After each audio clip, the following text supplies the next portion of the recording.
Constable కొలువుకు పరీక్షలు పెడితే వామ్మో 9,000 పోస్టులకు 5-6 లక్షల మంది దరఖాస్తు చేసుకున్నారు. 12వ తరగతి చదివించే కొలువుల కోసం బీటెక్లు, ఎంటెక్లు, పీజీలు, పిహెచ్డి చదివిన వాళ్ళు కూడా పోటీకి వచ్చిండ్రు. దమ్ముకొనేటూరికి 6 ప్యాక్ బాడీలు చూపిస్తే గప్పుడు ఒక లాఠీ ఒక టోపీ ఇస్తారు.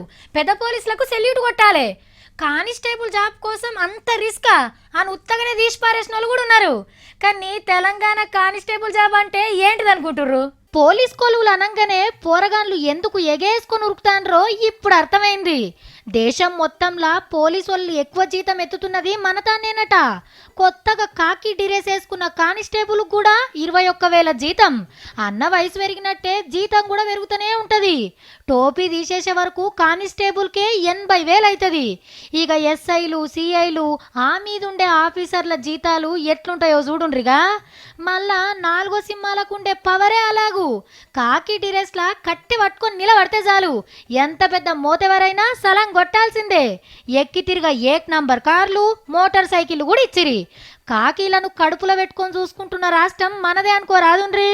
ఇక తమిళనాడు పోలీసోళ్ళు కూలీనాలి చేసేటోళ్ళ కంటే అధ్వానం. మొదలు కానిస్టేబుళ్లకు 5,200 జీతమట. అంటే రోజుకు 173 రూపాయలు పడతాయి. కూలికి పోయినా 400 దొరుకుతాయి. ఇంట్లో మేడాల పోరు వడలేకనే జనానికి పోలీస్ పవర్ ఏందో చూపిస్తారు. కడమ రాష్ట్రాల పోలీసోళ్ళకు కూడా తక్కువనే ఉన్నాయి.